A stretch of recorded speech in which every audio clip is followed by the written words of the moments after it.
Velveteen Dream has been arrested. We'll talk about that in a moment. Plus, MJF ruined an AEW Double or Nothing moment, and a Raw star gets their old name back. It's all in the wrestling news right now. Now, according to court records, Velveteen Dream was arrested not once, but twice this month. Orange County, Florida court records show that Patrick Clark, formerly known as Velveteen Dream, was arrested on August the 20th on battery and trespassing charges. On August the 26th, from the website Orlando Mugshots, it was reported that Patrick Clark had been arrested once again, this time for possession of drug paraphernalia. Now, an arraignment for battery and trespassing charges was set for the 28th of September.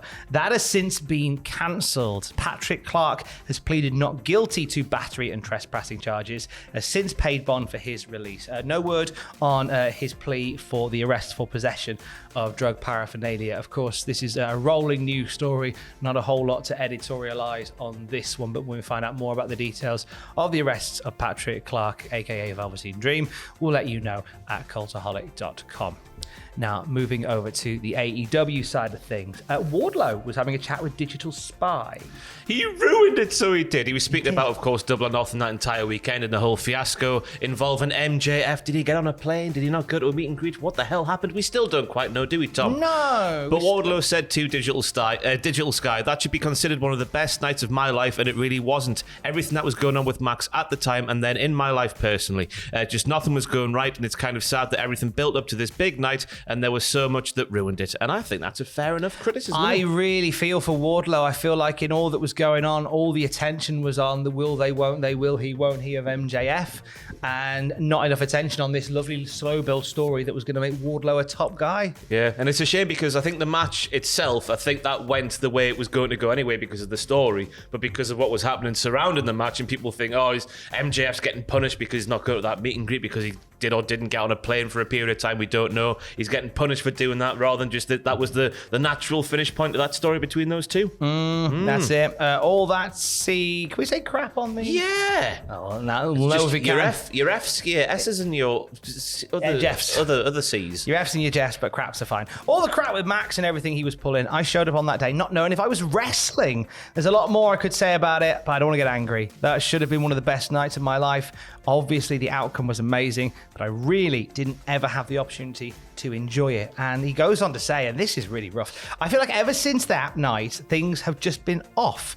I feel like I'm still trying to get back on track ever since that night, and we'll get there. But it is what it is. In this life and in this business, not everything goes perfectly. I kind of agree with him. Yeah, you just look at the All-Out card and the fact that the TNT champion is just sort of in a throwaway 6-man tag team match with no, bona fide title match for him to defend his little belt. His little belt. His little belt. His big, spanking, shiny silver belt. I don't think all is lost with Wardlow. I genuinely think in terms of that AEW roster, I think he's a potential star that they could make, and he could make a lot of money for AEW if they invested him. I think they did such a wonderful job, did the way AEW was written, they did a wonderful job in getting him to that match with MJF. I thought it was a beautifully told story.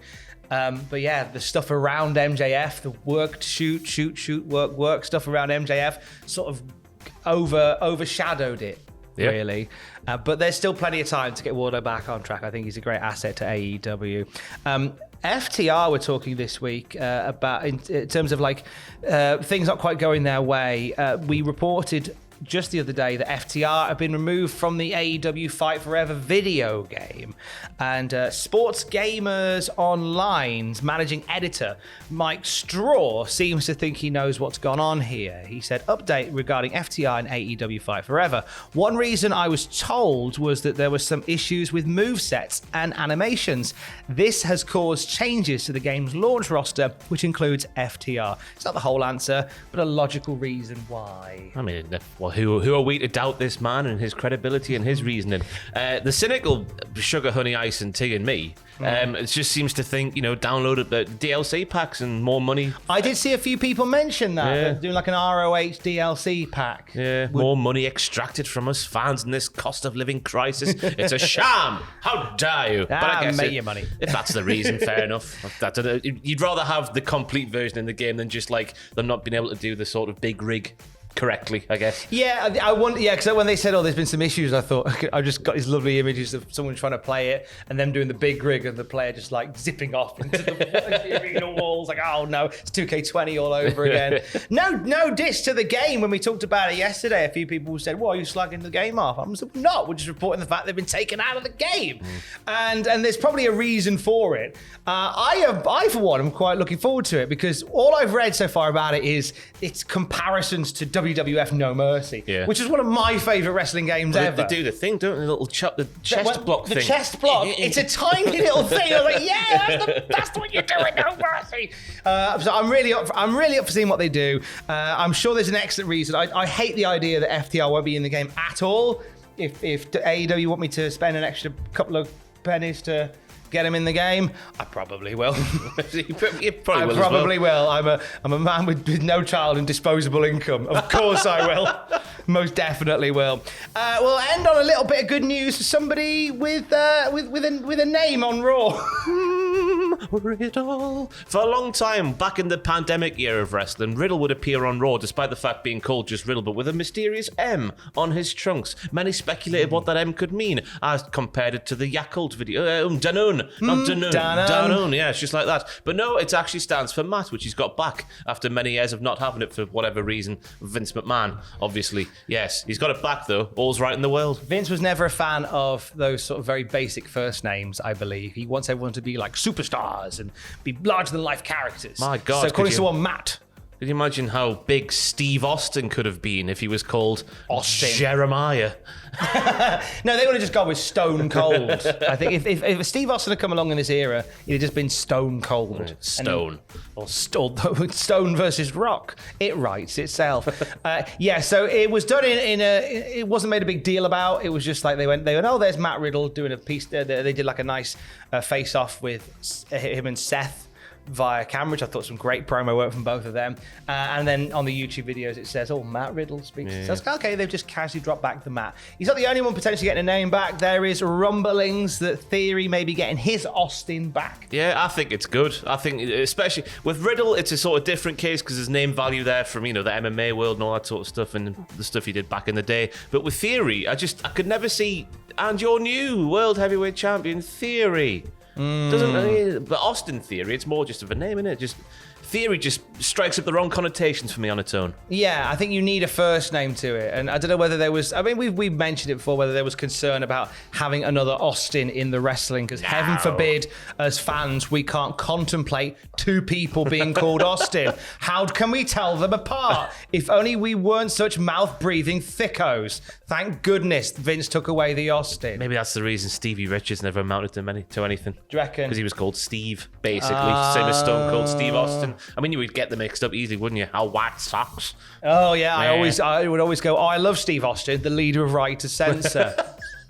If that was the case, that is. But either way, Austin Theory getting his name back. I wouldn't be surprised if we see a few other people getting theirs. I wouldn't be shocked if Tommaso creeps back in to the Ciampa. Yeah, why not? I don't mind. That's one of the ones I don't mind as Ciampa being on his own, because everyone just says, oh, Ciampa anyway, don't they? Just when you're speaking about it. But then that's an argument you can make for, Theory. Riddle. I don't mind Tommaso. We'll probably call him Ciampa anyway, but Tommaso Ciampa certainly has a more human connotation to it. It's like a person's actual name. Yeah. What a wild idea that is. More wrestling news throughout the day at Cultaholic.com. Are we anything special we're working on today? We've got we're starting the week of the Clash at the Castle content. My goodness, strap yourselves in. Pitches for Clash at the Castle and AEW All Out coming to the channel this week. You're going down there to speak to some wrestlers and maybe, I don't know, just take a picture with them. You're going to get some nice chats with some of the WWE guys on the channel, I think Friday. Oh, who? Yeah. Who? Well, I've got a list of people who we're chatting to, and I don't want to reveal it just in case they change it. Fair enough. There are some good ones. Because they will. There are some good ones in there. Probably Drew McIntyre. There are some good ones in there, and it'll be a lovely time. And if you're coming down to Clash the Castle, we're not doing like a big sort of cultaholic meet and or greet. Meet spelled MEAT. We're not doing any of that, but we are going to basically just go to a pub nearby after the show, and we'll tweet where we are. Come and have a pint with us. Pretty cash. Cash. We're just keeping it chill. Tom's buying them all. I'm not You heard buying him earlier. doves. He said he has no child and disposable No, income. but I've also got a holiday booked. I'm also going to the Maldives for 2 weeks. I've got to keep some of it back for that. The Maldives for 2 weeks? Yeah. My God, what are we paying you? I've been saving for it since like 2021. I'm now going to find some money to take. He actually sold his child to fund the holiday. Might be. More wrestling news throughout the day at cultaholic.com. Hit me up in my Cash App. Stay safe. Love you. He bye. misses you, Stewie.